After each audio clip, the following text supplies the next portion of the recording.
సుమన్ టీవీలో మీ personal and business promotions కోసం కింది నెంబర్కి కాంటాక్ట్ చేయండి. ఆడపిల్లల్ని ఎంత కంటికి రెప్పలా కాపాడుతున్నా కూడా ఎక్కడో ఒక చోట ప్రమాదానికి గురవుతూనే ఉన్నారు, గురి అవుతూ వస్తూ ఉన్నారు. సమాజంలో కొంతమంది కీచక వ్యక్తులు వారిని ప్రమాదానికి గురి చేస్తా ఉన్నారు. అయితే ప్రస్తుతం తల్లిదండ్రులు ఎంత ప్రొటెక్ట్ చేసినా కూడా వీరు తెలిసి తెలియని చేస్తున్న కొన్ని తప్పులు తెలిసి, కొన్ని తప్పులు తెలియక చేస్తున్న దానివల్ల వారి జీవితాన్నే కోల్పోవలసిన పరిస్థితి ప్రస్తుతం దాపురించి ఉంది. అయితే విశాఖ 2 టౌన్ పోలీస్ స్టేషన్ పరిధిలో ఒక ఘటన ఆలస్యంగా వెలుగులోకి వచ్చింది. ఆగస్టు 31 అంటే ఆగస్టు నెల నుంచి కూడా ఇప్పటి వరకు కూడా ఒక యువతి లా చదువుతున్న యువతిపై 4 వ్యక్తులు కీచకంగా హింసిస్తా ఉన్నారు, ఇబ్బందులకు గురి చేస్తా ఉన్నారు, శారీరకంగా మానసికంగా తనని వేధింపులకు గురి చేశారు. అయితే లాస్ట్కి ఎట్టకేలకు ఈ విషయాన్ని తల్లిదండ్రులకు చెప్పలేక, ఎవరితోనే పంచుకోలేక ఆత్మహత్యకు పాల్పడడంతో యువతిని ఏదైతే ఉందో ఇంట్లో ఆత్మహత్యకు పాల్పడుతున్నప్పుడు తల్లిదండ్రులు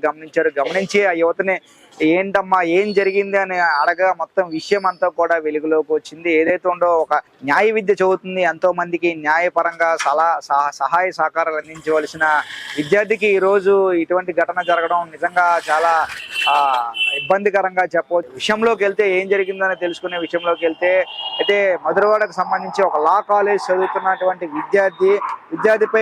విద్యార్థిని ఒక వ్యక్తి వంశీ అనే వ్యక్తి ప్రేమించాడు. ప్రేమించిన తర్వాత వంశీతో పాటు వంశీ ఫ్రెండ్స్ అయినటువంటి జగదీష్, రాజేష్ అలాగే ఆనంద్ వీళ్ళు 4 కూడా ఆ యువతిని లోబరుచుకున్న యువతపై అఘాయిత్యానికి పాల్పడ్డారు. అయితే వంశీ మొదటగా తను ప్రేమించిన తర్వాత ఈ విషయం అంతా కూడా తన ఫ్రెండ్స్కి చెప్తే వంశీ అలాగే ఎవరైతే అమ్మాయి ఉందో ఆ అమ్మాయి కూడా ఒక ఫ్రెండ్ రూమ్కి వెళ్ళిన తర్వాత మిగతా 3 ఎవరైతే ఉన్నారో వారందరూ కూడా వీడియో తీసి వారిద్దరు ఏకాంతంగా ఉన్న సమయంలో వీడియోలు తీసి అమ్మాయిని బ్లాక్మెయిల్ చేసి అప్పటి నుంచి కూడా వంశీతో పాటు వాళ్ళ స్నేహితులు 3 కూడా అమ్మాయిని వేధింపులకు గురి చేశారు, శారీరకంగా మానసికంగా కూడా వేధింపులకు గురి చేశారు. దీంతో పలుమార్లు అమ్మాయి వద్దని వారించినా కూడా బ్రతిమలాడినా కూడా ఏ ఒక్కరూ కూడా ఒప్పుకోలేదు. వారికి ఎప్పుడు కావాలనిపిస్తే అప్పుడు అమ్మాయిని పిలిపించుకొని వేధించేవారు.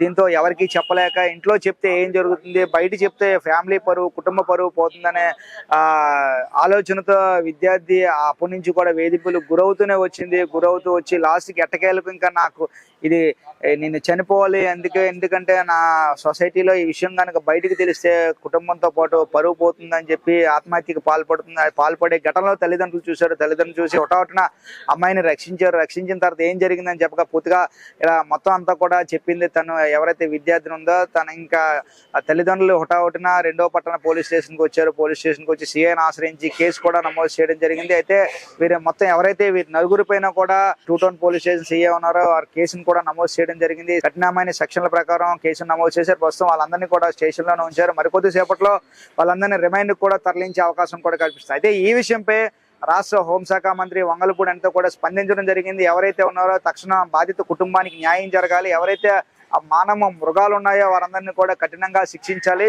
ఈ విషయంపై బాధిత కుటుంబానికి అండగా నిలుస్తాను. ఇటువంటి సంఘటనలు ఎప్పుడు జరిగినా ఉపేక్షించేది లేదు. పోలీసులకు ఈ విషయంలో పూర్తిగా సహాయ సహకారాలు అందిస్తాను. ఇటువంటి విషయంలో పోలీసులు ఎవరైతే ఉన్నారో ఇలాంటి మానవ మృగాల్ని కఠినంగా శిక్షించి 1-2 సార్లు కఠినమైన శిక్షలు అమలు చేసి ఇటువంటి ఘటనలు పునరావృతం కాకుండా ఉంటాయని రాష్ట్ర హోంశాఖ మంత్రి కూడా చెప్పిన సందర్భం కనిపిస్తుంది.